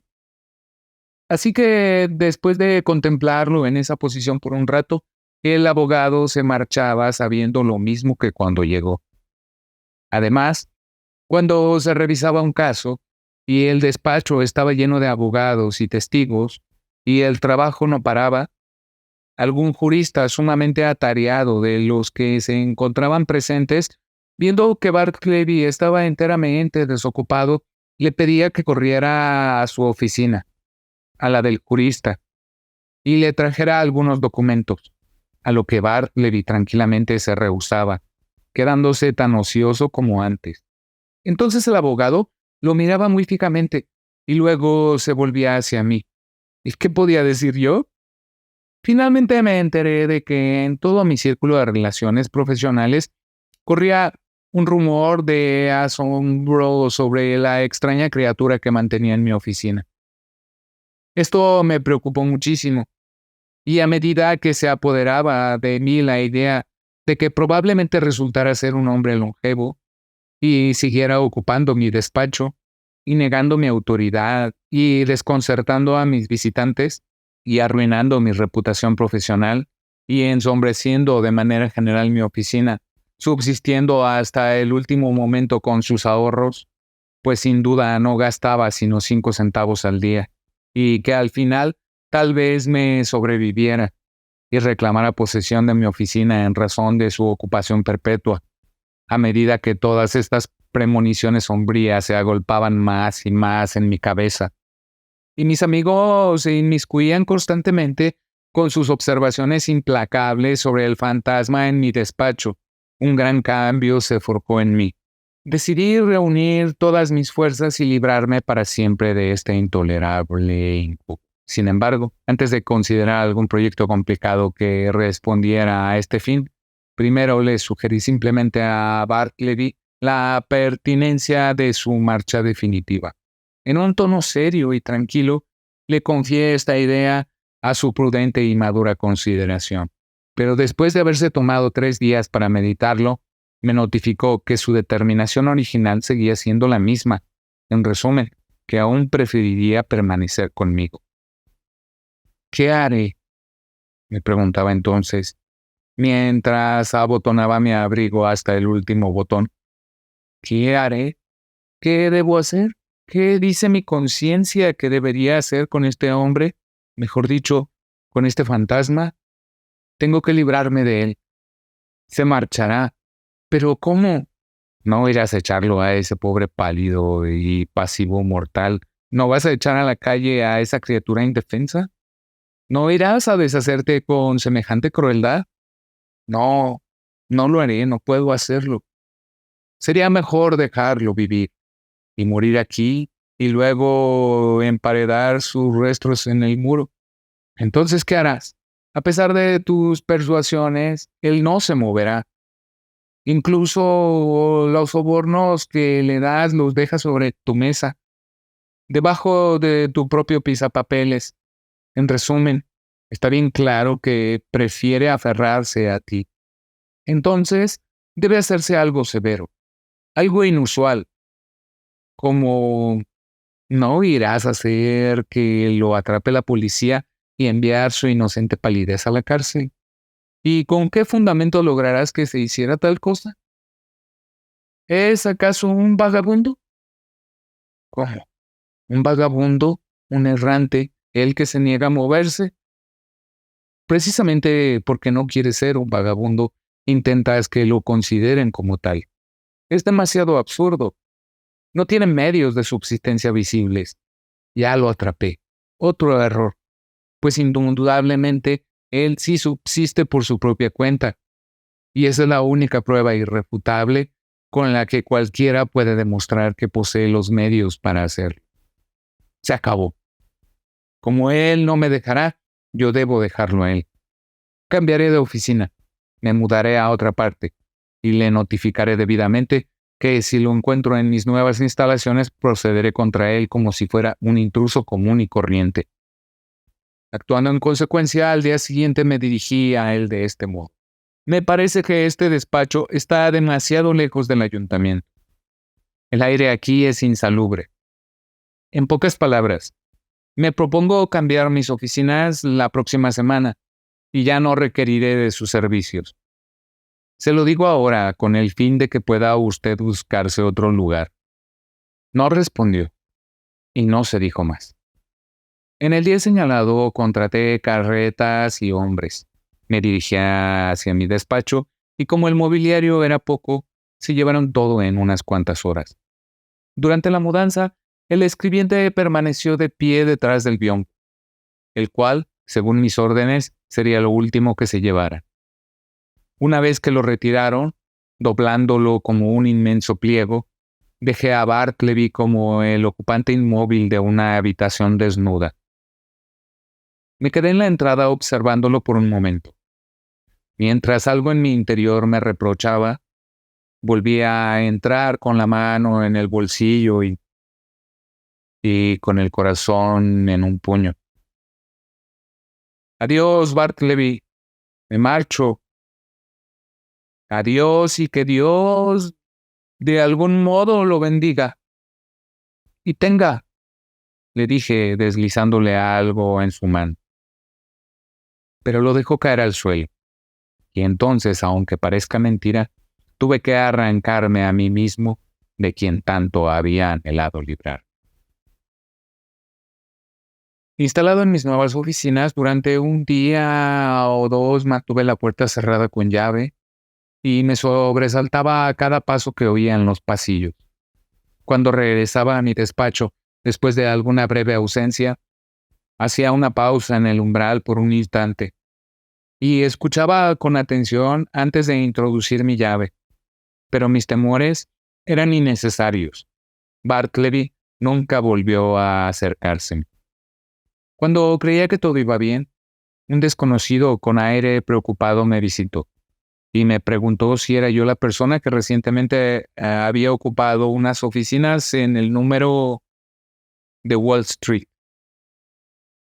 Lleno de aprensiones respondí que sí. Entonces, señor, dijo el desconocido, que resultó ser un abogado, usted es responsable del hombre que dejó allí. Se niega a copiar, se niega a hacer cualquier cosa. Dice que prefiere no hacerlo y se niega a dejar las instalaciones. Lo siento mucho, señor, le dije, fingiendo tranquilidad, pero temblando por dentro. Pero en realidad el hombre al que usted alude no es nada mío. No es ni mi pariente ni mi aprendiz como para que usted me responsabilice de él. Por piedad, ¿quién es? Es que no puedo informarle. No sé nada sobre él. Anteriormente lo contraté como copista, pero no ha hecho nada para mí desde hace algún tiempo. Me encargaré de él entonces. Buen día, señor. Pasaron varios días y no supe nada más. Y a pesar de que con frecuencia sentía un impulso caritativo de visitar el lugar y ver al pobre Bartleby, aún así, una cierta aprensión de no sé qué me detenía. A estas alturas, todo ha terminado, pensaba al fin, cuando no recibí más noticias durante otra semana. Pero al llegar a mi despacho al día siguiente, encontré varias personas esperando junto a mi puerta, bastante alterados. Es él, ahí viene, gritó el que estaba al frente, a quien reconocí como el abogado que anteriormente me había visitado a solas. Debe usted llevárselo, señor, de inmediato, gritó un hombre corpulento, acercándose a mí, a quien reconocí como el dueño del número de Wall Street. Estos caballeros, mis inquilinos, no soportan más esta situación. El señor B, señalando al abogado, lo ha echado de su oficina y ahora él insiste en rondar por todo el edificio, de día sentándose en los barandales de las escaleras y de noche durmiendo en la entrada. Todos están preocupados. Los clientes están abandonando las oficinas. Hay temor de una trifulca. Usted tiene que hacer algo, y de inmediato. Horrorizado ante este torrente me replegué y de buena gana me hubiera encerrado bajo llave en mis nuevas instalaciones. En vano insistí en que mi relación con Bartleby no era mayor que la de cualquier otro. En vano, yo era la última persona que había tenido algo que ver con él, y me responsabilizaban de esa terrible situación. Temeroso de que se me denunciara a los periódicos, tal como alguien amenazó vagamente, consideré el asunto y finalmente dije que si el abogado me concedía una entrevista privada con el escribiente en su propio despacho, el del abogado, esa misma tarde haría mi mejor esfuerzo para librarlos de la molestia de la que se quejaban. Subí las escaleras hacia mi vieja guarida, y allí estaba Bartleby, sentado en silencio sobre el barandal de uno de los descansos. ¿Qué estás haciendo aquí, Bartleby?, le dije. Estoy sentado en el barandal, respondió con voz suave. Con un gesto le indiqué que entrara al despacho del abogado, quien entonces nos dejó solos. Bartleby, le dije, ¿es usted consciente de que me ocasiona una gran tribulación al obstinarse en ocupar la entrada después de haber sido echado de la oficina? No hubo respuesta. Tiene que pasar una de dos cosas. O usted hace algo, o harán algo con usted. ¿Qué clase de trabajo le gustaría dedicarse? ¿Le gustaría volver a copiar para alguien? No, preferiría no hacer ningún cambio. ¿Le gustaría ser vendedor en una tienda de ropa? Es demasiado tiempo encerrado. No, no me gustaría ser vendedor, pero no soy quisquilloso. ¿Demasiado tiempo encerrado?, exclamé. Pero si usted se la pasa encerrado todo el tiempo. Preferiría no ser vendedor, replicó, como para dejar resuelto este punto de una vez. ¿Qué tal le vendría un empleo de cantinero? Eso no cansa la vista. No me gustaría en lo absoluto, aunque, como he dicho antes, no soy quisquilloso. Su inusitada elocuencia me animó. Volví a la carga. Pues bien, ¿le gustaría viajar por el país cobrando facturas para los comerciantes? Eso mejoraría su salud. No, preferiría hacer otra cosa. ¿Qué tal entonces viajar a Europa como compañero de algún joven caballero para entretenerlo con su conversación? ¿Qué tal le vendría? En absoluto. No me da la impresión de que haya algo definido en eso. Me gusta ser sedentario. Pero no soy quisquilloso. Pues sedentario será, grité, perdiendo la paciencia, y por primera vez en mi exasperante relación con él, dejándome llevar por la ira.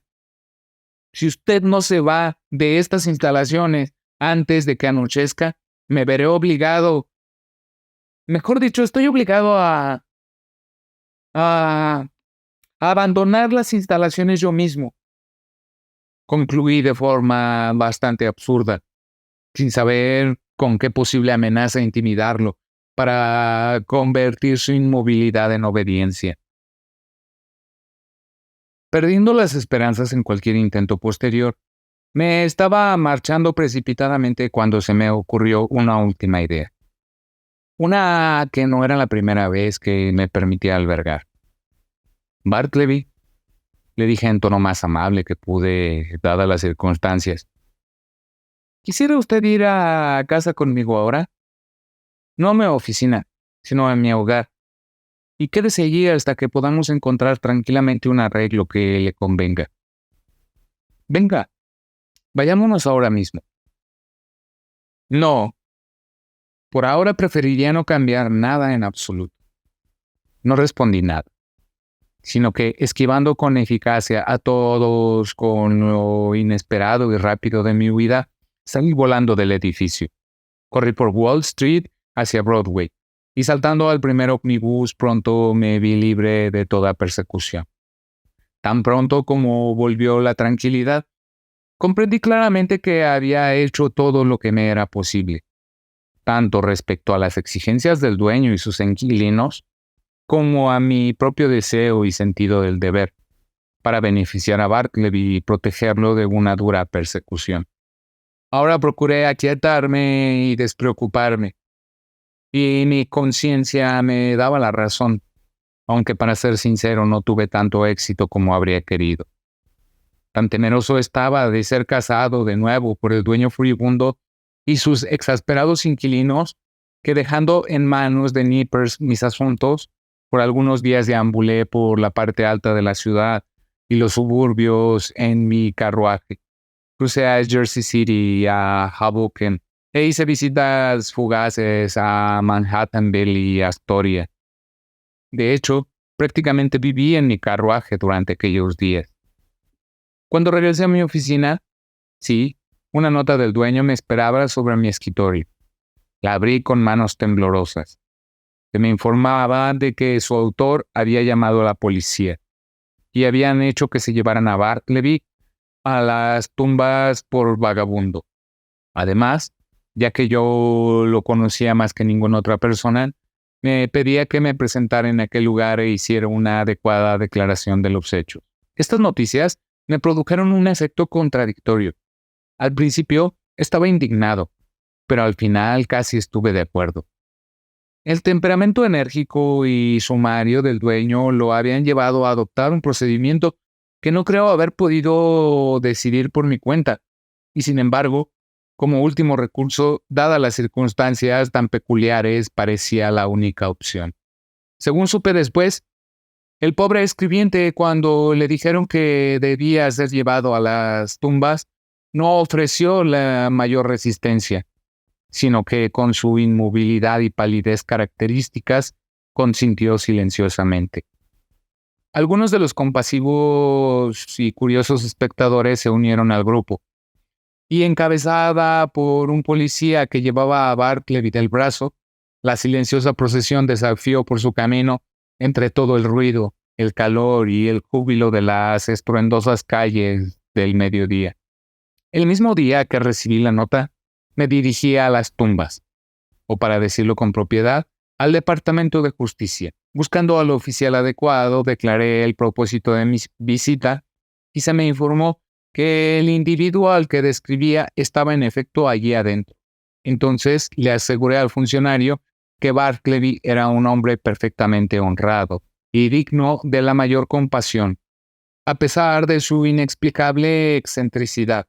Le relaté todo lo que sabía y concluí sugiriéndole la idea de dejar que permaneciera en un confinamiento tan indulgente como fuera posible hasta que algo menos severo pudiese hacerse, aunque en realidad yo no sabía muy bien qué podría hacer.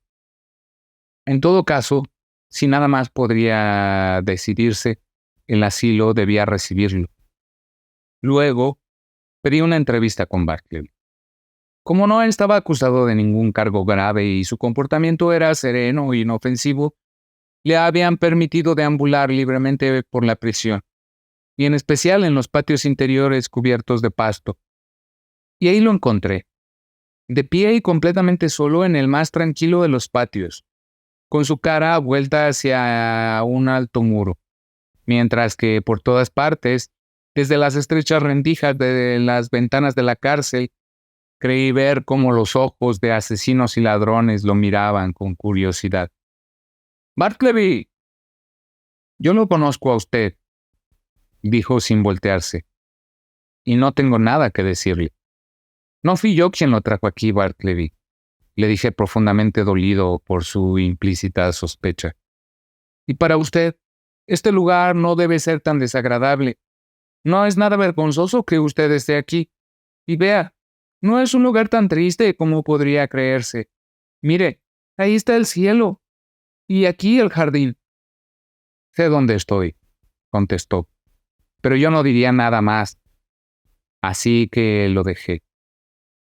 Al entrar de nuevo al pasillo, un hombre robusto y carnoso que vestía un delantal me abordó y sacudiendo su pulgar por encima de su hombro, me dijo: «¿Es amigo suyo?» «Sí». «¿Quiere morirse de hambre? Si eso quiere, déjelo que viva de la comida de la prisión. Eso bastará». «¿Quién es usted?», le pregunté, sin saber qué pensar de una persona que hablaba de una manera tan poco oficial en un lugar como aquel. «Soy el hombre Guisos. Los caballeros que tienen amigos aquí me contratan para que los provea de cosas buenas de comer». «¿Es verdad?», dije. volteando hacia el carcelero. Dijo que sí. Pues bien, le dije, deslizando unas monedas de plata en las manos del hombre guisos. Pues así le decían, quiero que le dé un trato especial a mi amigo. Que tenga la mejor comida que usted pueda conseguir. Y sea tan amable con él como le sea posible. ¿Quiere usted presentarme? Quiero que le den un trato especial a mi amigo. Que tenga la mejor comida que usted pueda conseguir. Y sea tan amable con él como le sea posible. ¿Quiere usted presentarme? Dijo el hombre guisos, mirándome con una expresión que parecía decir que estaba impaciente por una oportunidad para dar una muestra de su buena educación. Creyendo que podría ser provechoso para el escribiente, accedí, y preguntándole su nombre al hombre guisos, nos acercamos a Bartleby. Bartleby, le presento a mi amigo. Le será de gran ayuda. Su servidor, señor. Su servidor, dijo el hombre guisos, haciendo una reverencia con todo y su delantal. Espero que el lugar le parezca agradable, señor. Amplios jardines, habitaciones frescas, señor. Espero que se quede con nosotros un buen tiempo. Trataremos de hacerlo agradable. ¿Qué desearía almorzar hoy? Preferiría no almorzar hoy, dijo Bartleby dándose la vuelta. Me caería mal. No estoy acostumbrado a los almuerzos. Diciendo esto, se dirigió lentamente hacia el otro lado del recinto y se quedó frente al muro ciego. ¿Cómo? Dijo el hombre guisos dirigiéndose a mí con una mirada de asombro. Es medio raro, ¿no? Creo que está un poco trastornado, dije con tristeza. ¿Trastornado? Trastornado, dice. Ah, bueno, le doy mi palabra. Pensé que ese amigo suyo era un falsificador. Siempre son pálidos y como distinguidos esos falsificadores. No puede evitar compadecerlos. No puedo evitarlo, señor. ¿Conoció usted a Monroe Edwards? Añadió conmovedoramente e hizo una pausa. Luego, apoyando compasivamente su mano en el hombro, suspiró. Murió de tisis en Sing Sing. ¿Y no conoció a usted al señor Monroe? No, nunca he estado relacionado socialmente con ningún falsificador. Pero no puedo quedarme más tiempo. Cuídeme, amigo. No perderá nada si lo hace. Nos volveremos a ver.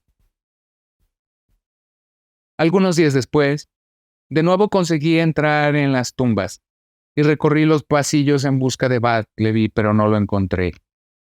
Lo vi salir de su celda no hace mucho, dijo un carcelero. Tal vez haya ido a vagar por los patios. Así que me dirigí hacia aquella dirección.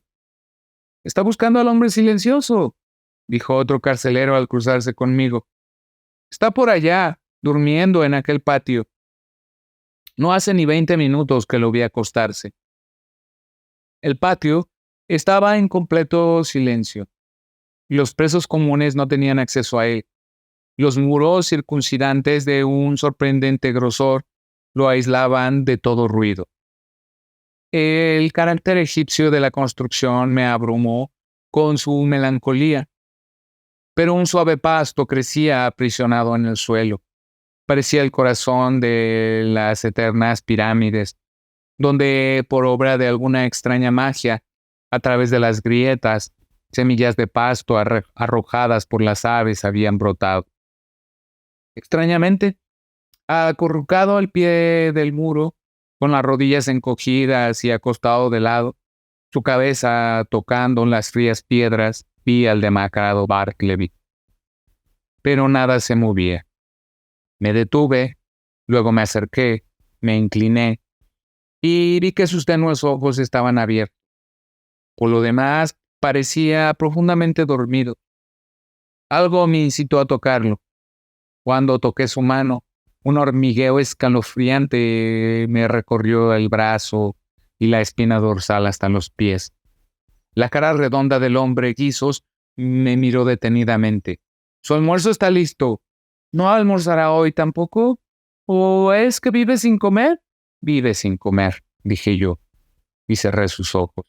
Vaya, está durmiendo, ¿no? Con reyes y gobernantes, murmuré. Parecería que no hay necesidad de proseguir con esta historia. La imaginación suplirá con facilidad el escueto relato del entierro del pobre Bartleby. Pero antes de despedirme del lector, permítaseme decir que si esta pequeña narración le ha interesado lo suficiente como para despertar su curiosidad sobre quién era Bartleby y qué clase de vida llevó antes de que este narrador lo conociera, solo puedo responder que comparto plenamente esa curiosidad, pero que soy totalmente incapaz de satisfacerla. Sin embargo, en este punto, no sé si debería divulgar un pequeño rumor que llegó a mis oídos unos meses después del fallecimiento del escribiente. Sobre qué base se sustentaba, nunca podría determinarlo, y por lo tanto, no podría decir qué tan cierto es.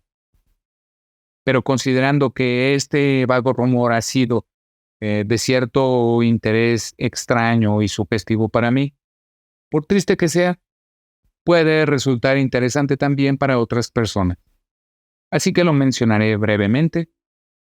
El rumor era este, que Bartleby había sido un empleado subalterno en la oficina de cartas muertas en Washington, de la que fue repentinamente despedido por un cambio en la administración. Cuando pienso en este rumor, no puedo explicar adecuadamente los sentimientos que se apoderan de mí. Cartas muertas. ¿No suena como a hombres muertos? Imagínense a un hombre por naturaleza y desventura propenso a la pálida desesperanza. ¿Habrá otro trabajo que parezca más apropiado para agudizarla que manejar continuamente estas cartas muertas y clasificarlas para lanzarlas al fuego? Porque año tras año las queman por montones. A veces, el pálido empleado extrae del sobre un anillo. El dedo al que estaba destinado quizá esté pudriéndose en la tumba. Un billete enviado con pronta caridad. Aquel a quien habría aliviado ya no come ni siente hambre. Perdón para quienes murieron afligidos. Esperanza para quienes murieron sin ilusión. Buenas noticias para quienes murieron ahogados por calamidades sin alivio.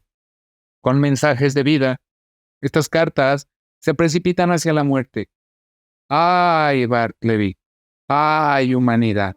Ideas para compartir.